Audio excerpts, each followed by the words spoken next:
Yes, Kenya. Tamu sana, tamu sana, tamu sana, yes. Yesterday, Rigathi Gachagua left the country for Botswana. He is on a 4 working day tour of Botswana, attending a summit, dubbed Forbes Summit 30 Under 30, an initiative that recognizes young entrepreneurs in technology, sports, and culture.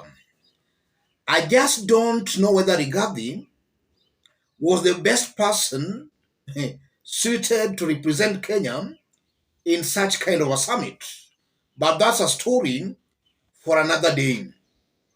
In this video, I want us to have a look at some remarks made by Rigathi Gachagua in Botswana, remarks that I personally believe have seriously embarrassed Kenya and exposed Rigathi Gachagua badly. Let's have a look at the remarks as reported by the Star. We know that the Star seems to be leaning towards the government. The Star. Deputy President Rigathi Gachagua has blamed the situation at the ailing Kenya Airways KQ on state capture. Speaking in Botswana on Saturday, the DP said a lot is happening behind the scenes to ensure KQ gets on track. He said the previous regime made the airline sign unattainable contracts that have made it unable to meet its operations. And he's quoted as saying this: I must tell you, the problem of KQ is what we have said. KQ is on its deathbed because of what you call state capture. Deputy President Rigathi Gachagua.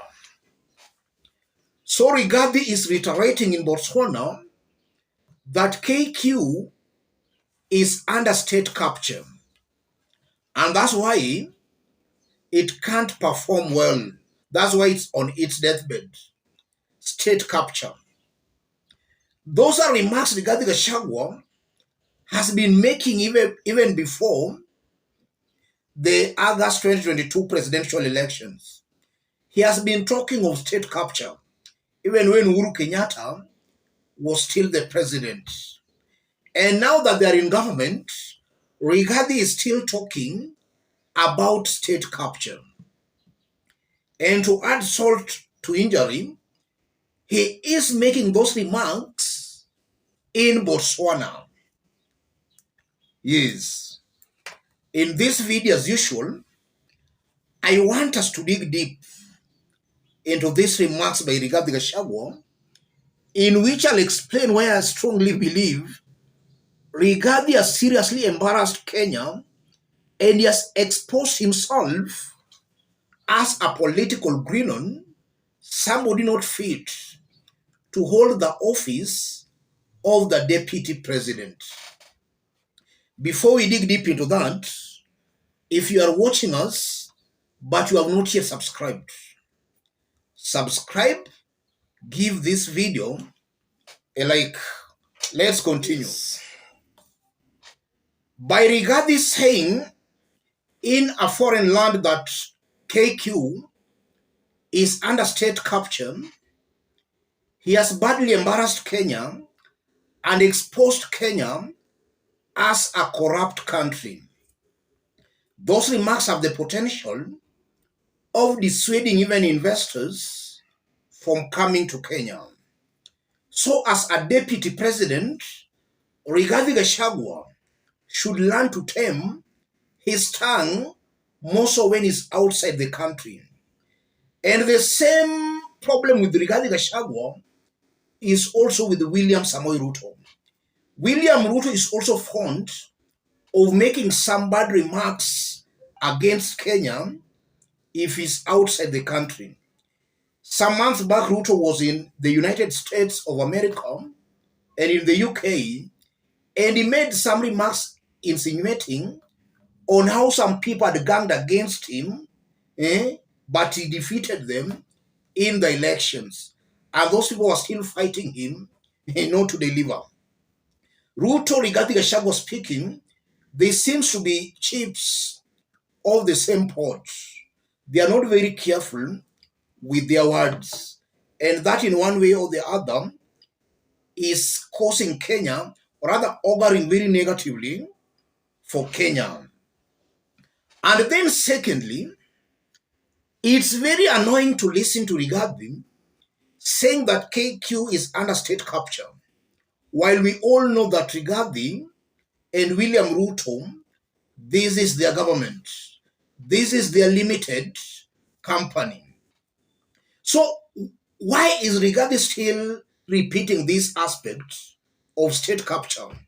While himself and Ruto, they are actually the state.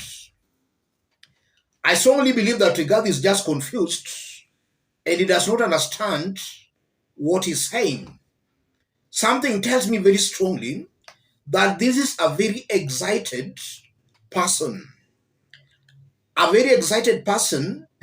Yeah, the excitement, the mere fact that he's the deputy president seems to be exciting and confusing Rigathi Gachagua. Very excited, very confused. That's what I'm seeing from those remarks by Rigathi Gachagua. And Rigathi Gachagua's remarks just lends credence to these assertions that he's still a member of parliament. Because this was Rigathi was just serving his first term as a member of parliament. So in terms of political experience or even governance experience, he is still a green on. He ought to have served some more years as a member of parliament for him to gain some experience. It was too early for him to be the deputy president. Something coming out very clearly, Rigathi is still passing the blame to Uhuru Kenyatta's government. And that's also very unfortunate because the people to suffer here are Kenyans. In that instead of Rigathi and his government delivering, they constantly pass blame. So in a nutshell, they won't be able to deliver simply because they have somebody to blame. And Kenyans should gang up to reject this political strategy by Rigathi Gachagua.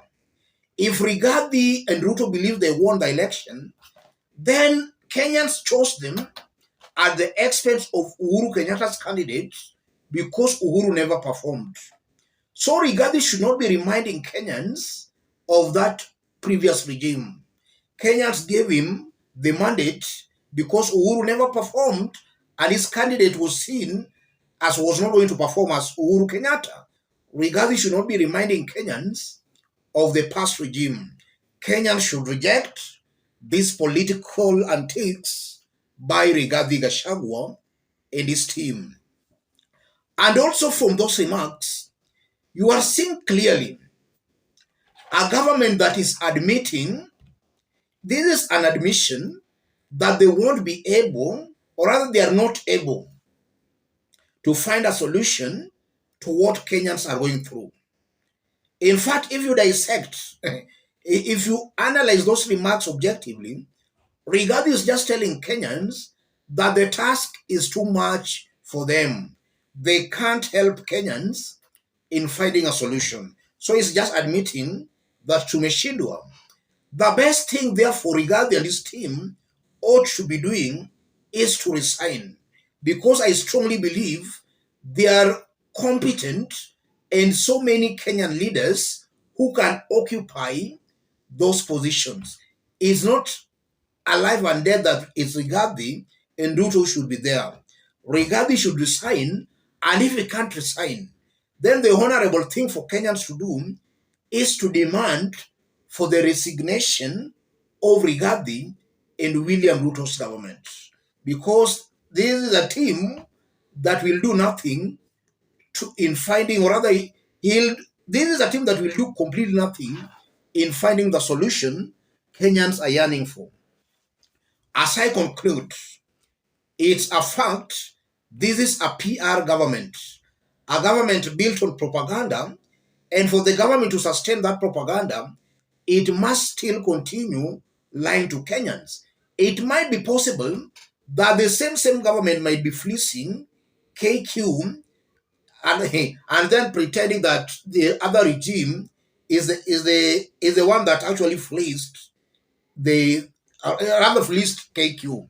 So that might also be a strategy for corrupt government officials to continue fleecing KQ. Let me stop it there, ladies and gentlemen. If you are watching us but you are not yet subscribed, subscribe, give this video a like. If you want to support our forum, I've pinned my number on the comment section. Contact me through the number or feel free to channel your support to the number. Thank you. God bless you.